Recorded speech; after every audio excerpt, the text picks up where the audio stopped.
Imagine spending like the last 20 years of your life writing these massive best-selling books. Right. You're hosting huge platforms, and it's all entirely dedicated to this one idea that religion is just this toxic fairy tale. Yeah, the whole new atheist movement. Exactly. You build your entire brand on being this fiercely rational, logic-driven intellectual, and you're constantly warning the modern world that, letting ancient religious texts dictate policy is just a recipe for the total collapse of civilization. Right, that's the core thesis. But then you wake up one day to find yourself running defense for a military campaign that is heavily fueled by biblical land grants, apocalyptic theology, and literally prophecies of a sacrificial red cow. It is quite the pivot. It's wild. So today we are doing a deep dive into this brutal, systematic critique of modern atheism. Specifically, we've got a stack of essays from a Substack writer named William Sanchez. From his publication Philosophical Rebellion, right? Yeah, Philosophical Rebellion.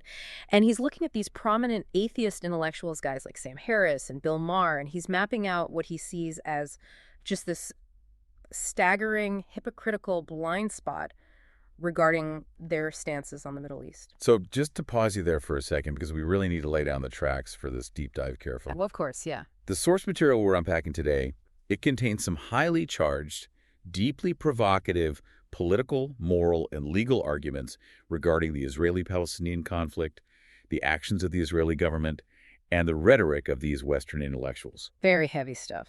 Extremely. So our goal today is strictly to unpack William Sanchez's perspective. We are going to neutrally report on the claims, the historical timeline, and the specific facts that he cites in his essays. Right. We are not here to endorse any specific political viewpoint. We aren't taking a side in this conflict. We're simply exploring the architecture of the argument that Sanchez has constructed and why he believes the intellectual atheist community has just completely abandoned its foundational principles. That is the perfect framework. It's a great disclaimer. The mission here is to understand the mechanics of his critique. So let's just get right into it, because it's one thing for religious groups to support a war based on theology, right? Sure. That happens all the time. But how on earth does that ideology find an ally in someone like Sam Harris or Bill Maher, who, they built their entire careers mocking that exact type of thinking? Where does Sanchez even begin to connect those dots? Well, to understand Sanchez's critique of the atheists, he argues that you first have to clearly define the specific brand of religious fundamentalism that he claims they are shielding. Okay. And surprisingly, Sanchez doesn't actually start his analysis in the Middle East. Oh, really? Where does he start? He starts with this massive pivot to the United States. He zeroes in on the American evangelical connection. Huh. Yeah, he argues that if you really want to understand the geopolitical reality over there, you have to look at the theological engine that's funding and supporting it from the West. Now, that is interesting, because if you're listening to this right now, you might be thinking, come on, American evangelicals. What do they have to do with the actual military policy on the ground in the Middle East? Right. It sounds disconnected. Yeah. But Sanchez brings up a very specific piece of media to illustrate this, right? It was that Tucker Carlson and Mike Huckabee interview. He does. And it's such a vital piece of the puzzle for Sanchez because it strips away all the usual, polite diplomatic language. The political speak. Exactly. So Mike Huckabee is the former U.S. ambassador to Israel, and he's also a massive figure in evangelical politics in America. Right. And in this interview, Tucker Carlson asks him directly about the territorial boundaries of this biblical promise. Like the literal borders. The literal borders on a map.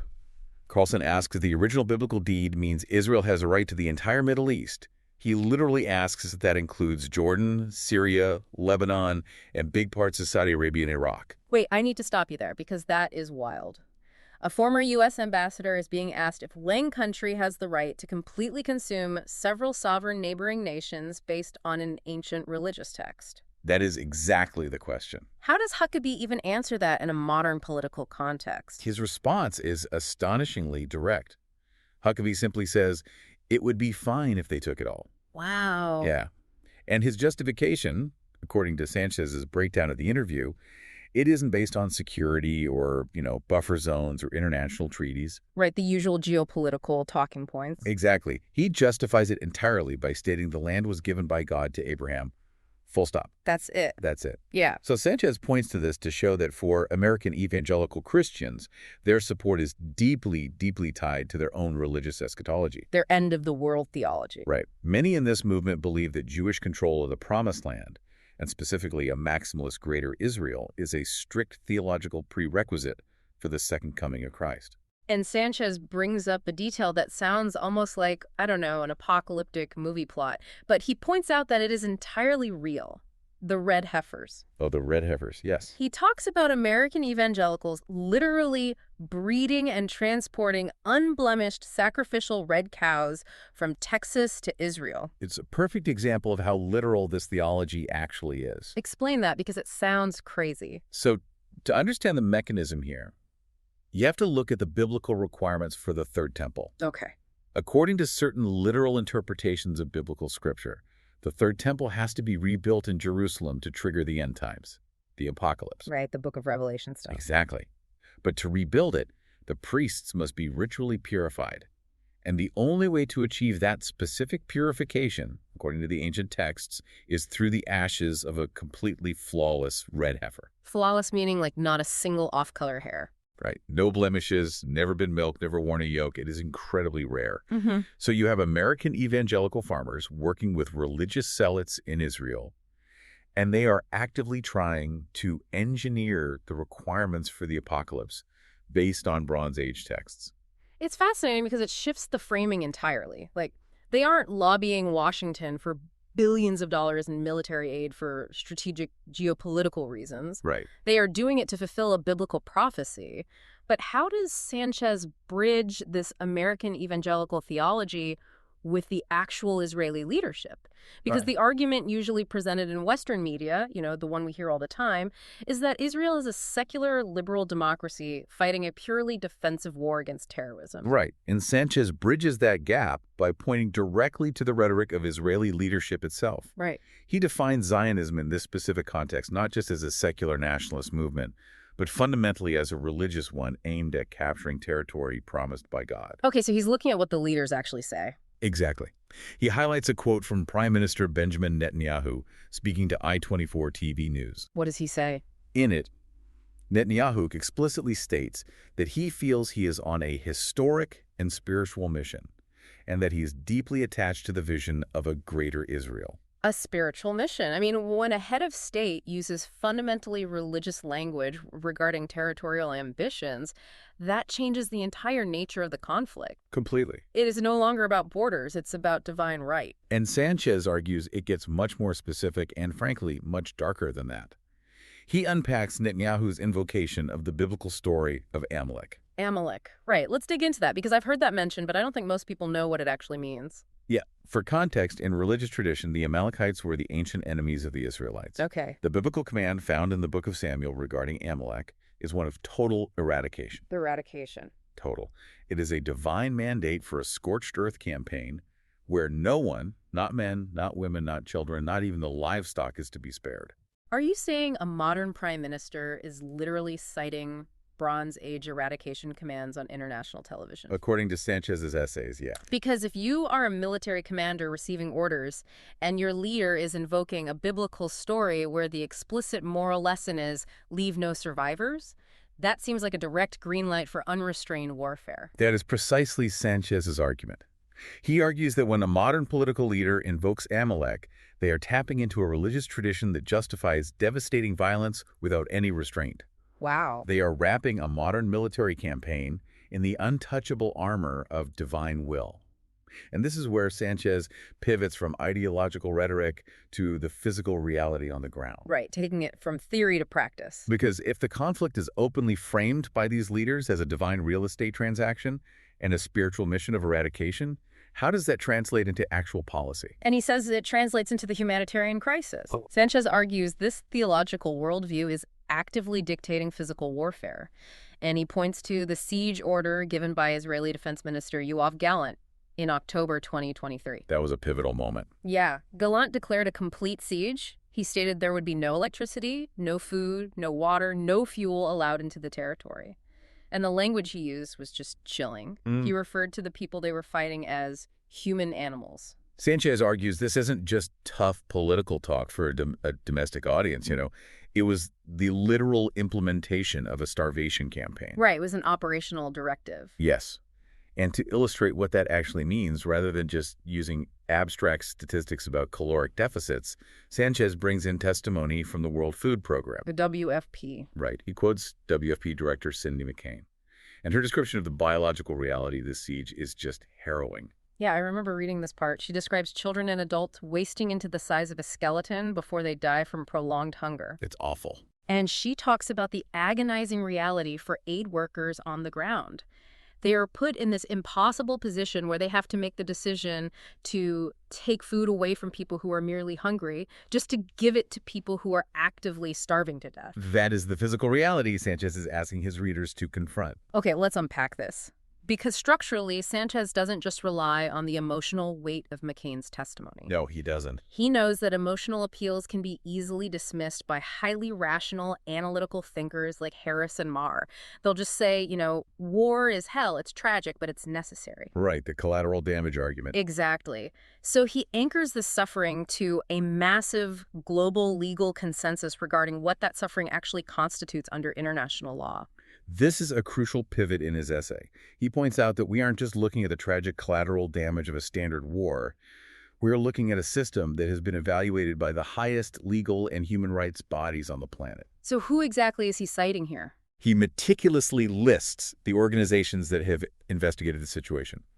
We are talking about Amnesty International, Okay. Human Rights Watch, the Israeli human rights organization B'Tselem, and numerous United Nations experts and committees. That's a heavy lineup. It is. And according to Sanchez's documentation, every single one of these bodies has reached a legal and investigative consensus. Israel is committing the crime of apartheid and the crime of genocide. I think we really need to define those terms contextually here. Yeah, we should. Because they get thrown around a lot in political discourse online as just generic insults. You know, people call things they don't like apartheid. But when Amnesty International or Human Rights Watch uses a word like apartheid, they aren't just being hyperbolic, are they? No, not at all. They are applying a very specific legal architecture. When these NGOs use the term apartheid, they are pointing to a systemic, institutionalized regime of oppression by one racial group over another. Can you give an example of what that looked like? Well, in this context, they are documenting a two-tiered legal system, for example, in the West Bank, where two different populations living in the exact same territory are subject to entirely different sets of laws, rights, and military tribunals. Based on what? Based purely on their ethno-religious identity. So if you are Jewish, you get civil law, and if you are Palestinian, you get military law. Exactly. That is the legal definition of apartheid these organizations are citing. It's not a metaphor. And Sanchez also brings the International Criminal Court into this, right? Specifically, the ICC arrest warrants that were requested for Benjamin Netanyahu and Yoav Gallant. Yes, he does. Sanchez notes that the ICC warrants don't just use vague terminology about excessive force or disproportionate response. What do they say? They specifically cite criminal responsibility for the war crime of starvation as a method of warfare and crimes against humanity of murder, persecution, and other inhumane acts. Wow. It is a highly specific, legally binding accusation from the world's premier international court. So if Sanchez's timeline and documentation are accurate here, that creates a staggering contradiction. A massive one. You have this global legal consensus from the UN, Amnesty, Human Rights Watch, and the ICC, all pointing to apartheid, starvation, and genocide, driven by a religious fundamentalist vision of a greater Israel. Right. Which brings us to the core of this entire deep dive, the intellectual atheists. How do figures like Sam Harris and Bill Maher, men who have literally written books warning us that religion poisons everything, how do they look at this reality and continue to offer their support? That is the exact paradox Sanchez is trying to solve in these essays. It's like looking at a clinical trial where every independent medical board in the world agrees the medicine is actually poison, but the hospital administrators keep prescribing it. That's a good way to put it. These are people who have hosted thousands of hours of content arguing that letting ancient religious texts dictate modern morality is a recipe for disaster. Yeah, that's their whole brand. Yet now, according to Sanchez, they are acting as the most vocal defenders of a military campaign driven by the exact same religious fundamentalism they claim to despise. Let's dive into the causality here, because this doesn't just happen in a vacuum. Why might the new atheists have developed this specific blind spot? Is it a holdover from a specific era? Sanchez's critique strongly implies it is tied to the post-9/11 cultural landscape. Okay, take me back there. Think about when the new atheist movement really gained mainstream traction. Sam Harris published The End of Faith in 2004. Right, directly in the shadow of the September 11th attacks. Exactly.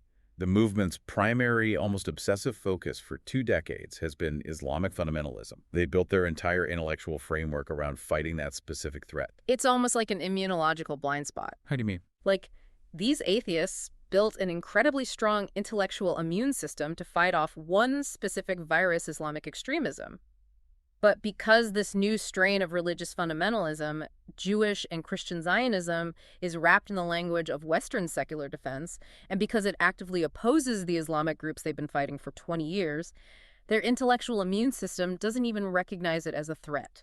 That is a highly effective way to conceptualize Sanchez's argument, actually. In fact, it welcomes it. Yeah. He argues they have weaponized their skepticism.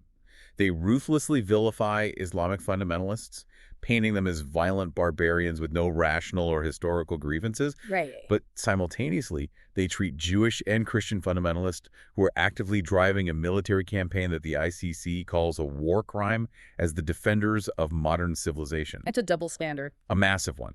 They give one set of religious extremists a complete free pass while demonizing the other. So what does this hypocrisy look like in practice? How does Sanchez illustrate this with Bill Maher, for instance? Sanchez points to a specific incident from 2022 on Maher's show, Real Time. Okay, 2022. Yeah. And keep in mind, by this point in 2022, organizations like Amnesty, Human Rights Watch, and B'Tselem had already released massive, highly detailed reports concluding that Israel was functioning as an apartheid state. So the consensus was already established and very public among human rights experts. Exactly. So, as a political commentator who prides himself on cutting through the nonsense and speaking truth to power, you would expect Maher to bring these reports up. Right. You'd think he'd want to debate it. Instead, Maher invites Benjamin Netanyahu onto his show. Okay. But Sanchez points out that Maher doesn't invite him to aggressively challenge him on these findings.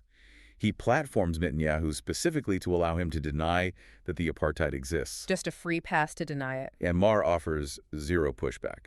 Furthermore, Maher fails to invite a single human rights expert, legal scholar, or representative from any of those organizations to present the overwhelming evidence of apartheid. He essentially allows a politician to simply wave away a global human rights consensus on late-night television, completely unchallenged. He essentially acts as a PR shield, which is incredibly ironic given Maher's own claims that he reads from all over the political spectrum to get the unvarnished truth. Yeah, it contradicts his whole ethos. But let's look at Sam Harris, because Harris often positions himself as even more deeply analytical, right? He's a neuroscientist who operates purely on logic and meditation. Right. So Sanchez highlights a quote from Harris, where he states he considers jihadists to be worse than Nazis. Worse than Nazis? That is intense. Harris consistently frames the conflict as a battle between civilized, rational actors on one side and barbaric religious fanatics on the other. And Sanchez's assertion is what, exactly? That Harris actively cheers on Israel's military campaign, viewing it as a necessary, tragic defense of civilization, while completely ignoring the intense religious fundamentalism the amalek quotes, the greater Israel theology driving the Israeli state. If we connect this to the bigger picture, it brings up the ultimate test for these intellectuals. These are guys who pride themselves on logic, reason, and open debate. They love debate. They constantly talk about the free marketplace of ideas and how daylight is the best disinfectant for bad ideas. Right. So what happens when Sanchez or anyone else actually tries to present them with these opposing facts? When you show them the ICC warrants, the B'Tselem reports, the quotes about Amalek, how do they engage? According to Sanchez, they don't. They don't engage at all. They actively avoid it. And he uses a very specific documented exchange to prove this point. Tell me about that. Sam Harris had publicly stated on his platform that he would be happy to engage with relevant experts who hold opposing views on Israel. Okay, that sounds fair. He actually asked his audience for recommendations, implying he just couldn't find any serious, credible scholars who viewed Israel as an apartheid state committing genocide. Which, given the literal mountains of UN and Amnesty reports, is a fascinating claim to make out loud. I mean, they are everywhere. Right. So how does Sanchez respond to this open call for experts. Yeah, what did he do? Sanchez took him up on the offer. He wrote an open letter to Sam Harris. And in it, he provided a highly curated list of deeply qualified voices. Like who? He recommended Francesca Albanese, who is the United Nations Special Rapporteur on the occupied Palestinian territories. Literally the person tasked by the international community to monitor human rights in that specific area. Exactly. You can't get much more expert than that. Yeah.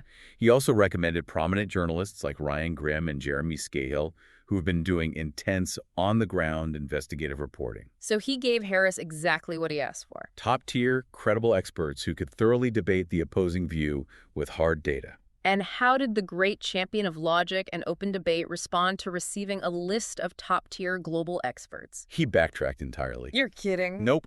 Instead of hosting Albanese, Grimm, Scahill, or any equivalent expert, Sam Harris published an essay on his Substack. What was it called? The title of the essay was literally, "Why I Won't Debate Critics of Israel." Oh my God. That is almost comical. It really is. He asks the public for critics to debate, receives a curated list of international law experts and journalists, and then sits down to write an essay about why he refuses to debate critics of Israel. Yeah, that's exactly what happened. If Sanchez's reading of this is right, Harris is effectively building a fortress around his own worldview. For Sanchez, this is the definitive proof of his thesis. He views this as evidence that Harris and Maher are what he mockingly calls master debaters. Master debaters. But he means it in a highly cynical sense. They aren't mastering the art of debate to find the truth. They are mastering the art of narrative protection. They protect their intellectual brand by completely shutting out opposing speech. They refuse to engage with the facts, they ignore the global human rights consensus, and they ensure their massive audiences only ever hear one highly curated side of the story. It as the ultimate echo chamber, but it as being built by the exact people who claim to be the most objective observers of reality. Precisely. And Sanchez points out this isn't just an isolated quirk of Maher and Harris, right? He sees it as a systemic, rot-level issue within the broader atheist intellectual community. Yes. He briefly brings up the theoretical physicist Lawrence Krauss as another example of this systemic issue. What did Krauss do? Well, during a time when human rights organizations across the globe were overwhelmingly focused on the horrific humanitarian catastrophe, the skeletal children and the alleged genocide unfolding in Gaza, Yeah. Krauss chose to write a piece arguing that Islam is the greatest threat to modern civilization. Wow. If you look at the evidence Sanchez lays out, the timing of that is incredible. Exactly. Sanchez points out the staggering hypocrisy of the timing. You have an atheist community that remains entirely silent or worse, vocally supportive, while Zionist religious fundamentalism is, according to global courts, engaged in genocidal war crimes and territorial aggression. Yet these same atheists will simultaneously publish think pieces claiming Islam is the ultimate existential threat. It's selective outrage. Sanchez argues they are selectively applying their anti-religious principles. Yeah. They weaponize their atheism to demonize Muslims while entirely excusing or actively defending the fundamentalism driving the destruction of Gaza. So, stepping back from all the specific details of the essays, what does this all mean for the listener? That's the big question. Right, because if our most celebrated rational thinkers, the people who literally wrote the books on overcoming cognitive bias and logical fallacies, if they simply retreat into curated echo chambers the moment the facts get uncomfortable, what hope does the average media consumer have? It's a profound question. And it synthesizes the entire journey Sanchez takes us on across these essays. Yeah. He starts by exposing the deep, often ignored religious fundamentalism, the biblical land grants, the Amalek eradication quotes, the apocalyptic red heifers that he argues is the true engine driving this war for territorial conquest. Right. He then forces the reader to confront the horrific physical reality of that theology, citing the starvation orders, the skeletal children, and the overwhelming legal consensus of apartheid and genocide from the world's top human rights bodies. And the final piece of his puzzle is exposing the intellectual hypocrisy of the people who defend it. The secular atheists who cheer for a holy war, and the professional debaters who refuse to hear the other side. Precisely. Sanchez is showing us how a false narrative is maintained at the highest intellectual levels. It requires incredibly intelligent people to use their vast vocabularies to actively ignore reality. And that is the biggest takeaway here for anyone listening. This deep dive isn't just about the geopolitics of the Middle East or the history of Zionism or even the specific moral failings of a few famous new atheists. No, it's bigger than that. It is a masterclass in media literacy. It is a warning about the absolute danger of ideological blind spots. No. It shows us in real time how easily even the most educated, the most self-proclaimed rational minds can become totally captured by a narrative. Yeah, they get locked in. They get so locked into their post-9/11 worldview, so terrified of one specific enemy, that they will literally ignore the United Nations, the International Criminal Court, and starving children on the ground, just to avoid admitting their worldview might be flawed. Which leaves us with a final provocative thought to mull over. Let's hear it. We like to think that education, logic, and a high IQ are shields against propaganda. We think that if we are smart enough, if we read enough books on philosophy and science, we can't be fooled. Right, we think we're immune. But if William Sanchez's critique of these intellectuals is right, being highly intelligent might just make you better at defending the echo chamber you've chosen to live in. Oh, wow. It doesn't make you more objective, it just Sure. gives you a more sophisticated vocabulary to rationalize ignoring the truth. That is heavy. So ask yourself, what is the one deeply held belief you have right now that you actively avoid hearing the counterargument for? Because if the world's top rationalists can fall into this trap, any of us can. That is a question that should keep all of us intensely honest with ourselves. A huge thank you to everyone for joining us on this deep dive. Keep questioning the narrative, keep looking for your own blind spots, and most importantly, keep your mind open to the facts, especially when they make you uncomfortable. We'll catch you on the next one.